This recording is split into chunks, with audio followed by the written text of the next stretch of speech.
And Ailton, how are you seeing these emerging technologies change the way that mine sites and the people you work with operate? So first of all, thank you for the opportunity to talk for you here. In Fast2Mine, we believe the data is gold for taking decisions on the mine. So we start the company, as I was saying, with Ton. I was a student when we decided to build the Fast2Mine. In the beginning, we decided to build a company to solve the problem of small operations in Brazil that work with paper. So they don't have integrity information to take good decisions on the mine. So after that, 3 years working in the development of the system, we implement this system, the first operation in Brazil. It's a small iron ore mine there. So after this, somewhere around 2 years on this mine, we start the process of Fast2Mine growth in Brazil. But the system delivered good results in this mine, and somewhere around 8 years, we become the main solution of fleet management system, because we did an important thing that we believe for our system is because we didn't do the system for Fast2Mine idea. We did before to build to start the development of the system. We did more than 50 interviews with the people that work in the mine. So we did a lot of interviews with managers, engineers, coordinators. So for understand what is important for these people to have in your table every morning, to increase the performance, to slow down with the cost and have good results on the mine. So we believe it was a very important point for our system. So we say in Fast2Mine, we're not a fleet management system, we are a mine system, because we did the mine in Brazil. And then with the system in Ton, we invest in automation collect, so to ensure the integrity of the data, and then we build a robust report platform that support the manager, the technical team of the mine to take good decision, the best decision to improve the indicators on the mine in a easy way. We have a report platform with more than 100 red reports to support the team in any decisions on the mine in a quick way. So it's not necessary for, I want to understand something on the mine, it's not necessary to build information. It's ready, it's done for take decisions, and more than 10 dashboards that update in a real time to support that in the good decision too. So with data, read in a data-driven way, or show you where is the point of improvement on the mine. We believe in this way to improve the performance on the mine. Reality of the mines work without data. Nowadays, they have a lot of data. They have a lot of information to take decisions on the mine. So now I believe will appears a new generation of data delivery for the customers that probably will work together with AI. So in the past, the customers they didn't have information. Now they have a lot of information. The first challenge is what I would do with this information. What routine, probably Ton that is shared the same market than me, see the same reality for our company or our kind of company. The challenge is not just deliver the system, is implement the routines, how the guys will take decisions. The team are trained, they have capacity to work with the data. So challenging. And in the future, we believe the informations will work together with AI, because more than deliver information, AI will facilitate the guys to take decisions with a lot of data. So for example, nowadays we have the clients are asking, and we are doing it on Fast2Mine, agent AI that answer the question for you. So in a timeline, 5 years ago, some mines, they doesn't have information. Nowadays, they have information, and they don't want to spend time building analysis. So they want agent AI on WhatsApp, for example, and say, what is my production today on the shift number 2? And information read on the palm of the hand. I believe this is will be the future probably 6 months. And Daniel, with what Brady do, looking at safety and compliance, data for you guys is almost more pivotal, if you like, to make sure that the products and the offerings that you bring to market are up to standards. So how are you utilising that? Because it kind of goes beyond that. Are we efficient? Are we increasing productivity? Actually, the data that you potentially might be using looks more towards the sense of compliance and safety, which in itself is a completely different ballgame, isn't it? Yeah, no, 100%. I mean, obviously we're downstream in terms of we're a manufacturer, physical things and devices.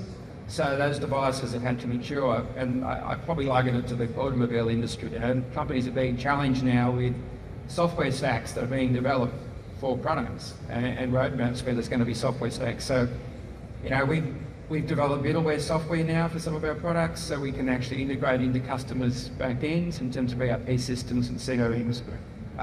And that's quite challenging, having a cloud, and they want cloud-based middleware, so that it's ubiquitous, and they can use Starlink or other sorts of technologies to interface with their back end, especially in remote locations. AI means so many things to so many people, even down to the device level, whether it's on device. And we're having to build that sort of technology now, even in the chipsets that we put into our devices, so that there's some intelligence and smarts around what those devices are delivering back in terms of information, and recognition of media types, and a whole lot of parameters around that. And like I said, to enable things like on-site geofencing and things like that, the middleware software can actually capture that data, but the devices in the smart antennas on site in remote locations are feeding that back to the cloud via satellite.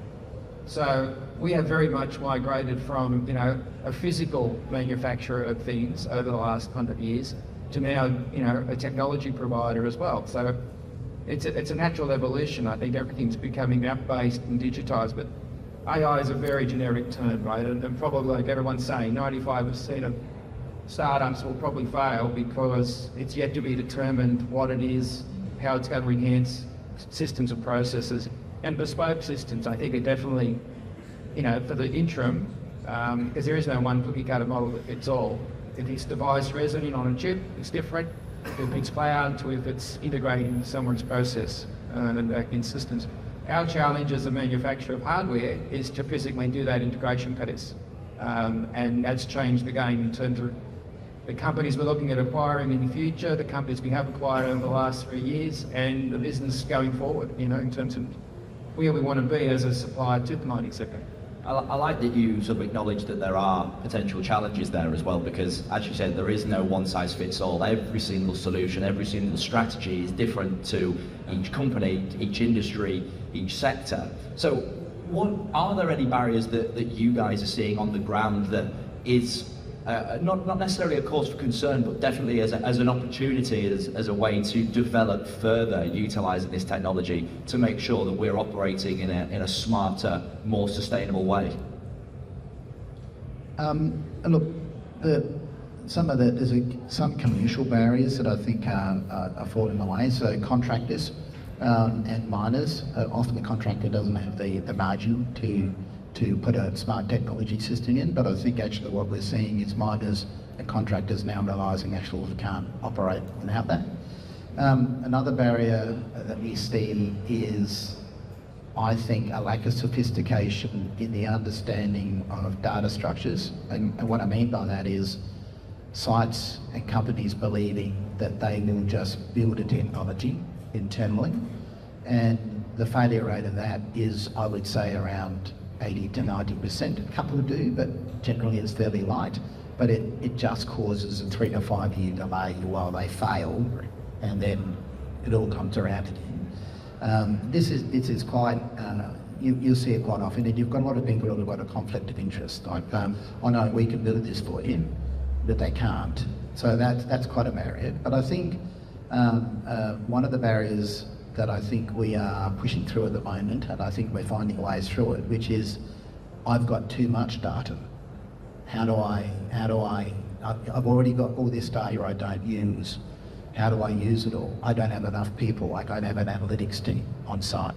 So I think actually that is an area where what we're already experimenting with is using AI to synthesize data, to go through, in our case, like a 70 sort of applications and go, this is relevant right now, and actually synthesize data from multiple applications to say, you should do this. And when you've got really good quality data, and when you constrain it, you can stop hallucination. So I think actually, we've been using machine learning for things, right? So we understand that. We use it within our product. Most of the clients don't even know it's there. But if you're looking at our AI, I think AI is going to move fast. I think it's going to probably start in synthesis. It's very good at that. There's a bunch of things it's not good at, but I think that's an area where AI synthesis of data will break down the ability of sites to consume all the available data. Yeah. Amazing, yeah. Any other sort of challenges and potential opportunities that I think maybe people aren't necessarily getting right now, but with time we'll develop a sort of smarter operation in the future? I think the biggest thing I see when I'm talking to customers is, like you echoed, failed implementations, where they 5 years ago when the market was well buoyed and the cost per tonne was higher, there was a lot more interest in investment, and then projects weren't deployed successful. So I'm having conversations with clients now about basically revisiting the same projects over again and trying to get them some level of comfort in terms of ROI. Because at the end of the day, whatever you're going to do, it's a cost. So if there isn't a return on the investment, then they're not going to do it. And they're not IT savvy as an industry. So, if people with tin hats and tin foil talking or propellers twisting, they don't really understand the language, right? So it's hard to trust somebody that when they've been down this path before and they've been left. And they can understand their world, in terms of their physical world. If you talk to them about building a train line, they get that in terms of delivery. And you talk about, automating conveyor belts better or doing things better so they're more reliable, they get that. I'm talking about preventative maintenance to people on conveyor belts, about heat sensing and tracking of bearings so that we stop the line from actually stopping, which costs them $180,000 an hour, but it's not moving all. So some of these are intangible things, but at the end of the day, the return on investment, you've really got to be able to be sure that you can guarantee that, because the cost is a cost. It's a cost to the business, it's a cost to the industry. And the cost per tonne is coming down through competition. So you've got to really add value to the customer. And Luke, from a consultation perspective, the lack of knowledge, I guess, to an extent that's kind of been discussed is maybe one of the barriers. And like you said, Daniel, it's those intangible things that need to become tangible. So is there anything from like an education or training perspective that maybe we need to consider that we have kind of maybe overlooked or need to invest even more time and energy into to make sure that we've got a workforce that is competent enough to be able to do all the things that we talked about of, take the data, assess it, use it to inform future organisational sort of strategy?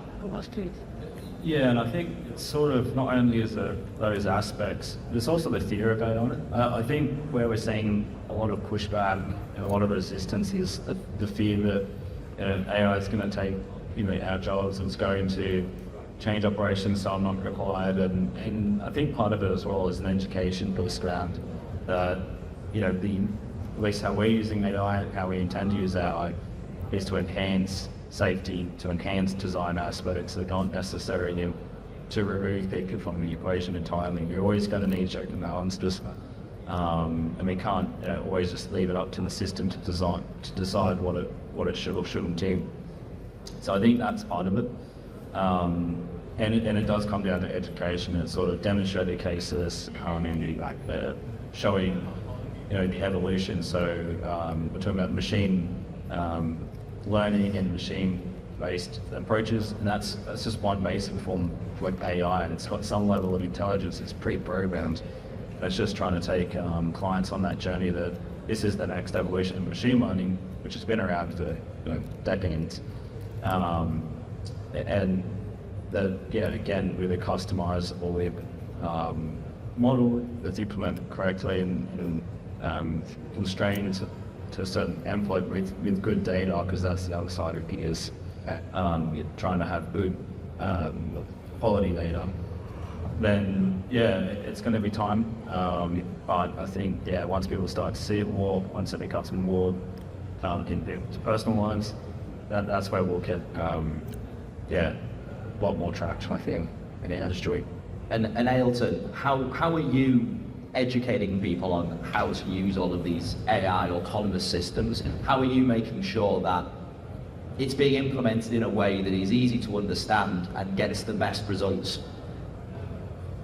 So, like I said, the challenge of the system implementation is the use of the information. So, to identify if the system are really used on the mind, we develop on the system a feature that identifies if the user are really taking decision with the system on the mind.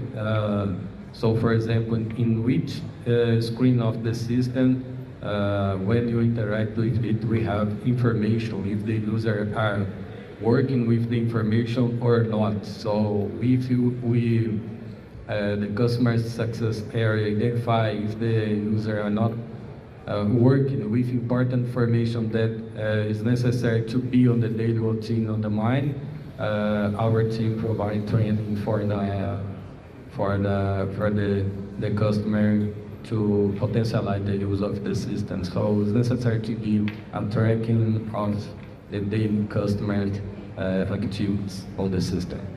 Amazing. And we are running out of time, but I would love to briefly touch upon this kind of culture of curiosity, because I think that, again, is what I'm seeing through all of your guys' answers and offerings, is that we need people to be curious. We need people to have this culture of it is okay to fail, it is okay to learn and be informed from your mistakes.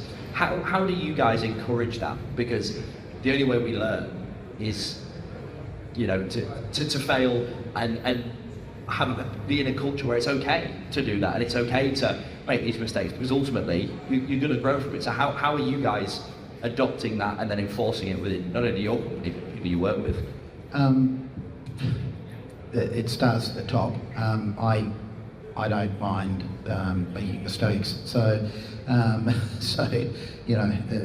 hopefully that takes some of the pressure off. And I'm pretty good at it, so I think that helps. But I think actually seriously, it's okay to make a mistake as part of a development process internally. It is actually really tricky when you make a mistake. We're a live production platform, 24/7. It's actually hard to make mistakes live, and it does a lot of damage. So you've got to find a way to make all that discovery work. Because once a customer starts to see wrong data, I like to say reputation arrives on foot and departs on horseback. So it's really tricky. You can't really make too many mistakes in a production operation, and you need to find a way to allow that to occur prior to it getting to the customer. And I think you've got to be very open about it, so people aren't fearful of raising issues. And we have a lot of voices in our business saying, worried about this, worried about that. So we're pushing boundaries all the time. But I think the idea is if you have to make it culturally okay to make mistakes and to fail, but particularly in a production operation, you've got to find a way to make sure that that then doesn't bleed into the operational side of the business, into the control room and onto the site. Any other ways that you guys are sort of, making it okay to be like, listen, you can make a mistake, but ultimately you're going to grow and learn from it? Yeah, it's definitely a tricky one because obviously you don't want to be having mistakes on client jobs in the client main period. So look at Hatch, we stand by our quality and we have checks and us in process, a process in place to prevent that kind of thing happening. But I think it comes back to the front end loading process, right? So we start off with our good engineering practice, so starting with a concept or a number of concepts, and then working through, not all concepts are going to work. At the end of the day, it's education piece around, not necessarily trial and error, but the testing theories and checking and going through that process and narrowing down the final solution so that when you do get to execution, you've got good confidence, good sound engineering backing up back design. And it does start with the big culture, and one, not only from senior leadership, but with our junior engineers and our upcoming engineers, the going to future leaders is understanding that, it's okay to be honest if they find that they've made a mistake in a calculation or a drawing. It's not to try and hide it, to really promote that culture of like, okay, yeah, I made a mistake, let's fix it, let's make sure that, we learn from it. And that's the key thing, is learning from those mistakes, so that it's not a repeat incident. Well, I think we are running out of time. I think we've actually got a little bit over, so we're going to have to stop the conversation there. But again, guys, really appreciate your time, really appreciate your insights as well. And please could we give one last round of applause for Tom, Ailton, Luke, and Daniel for your time. Thanks, guys.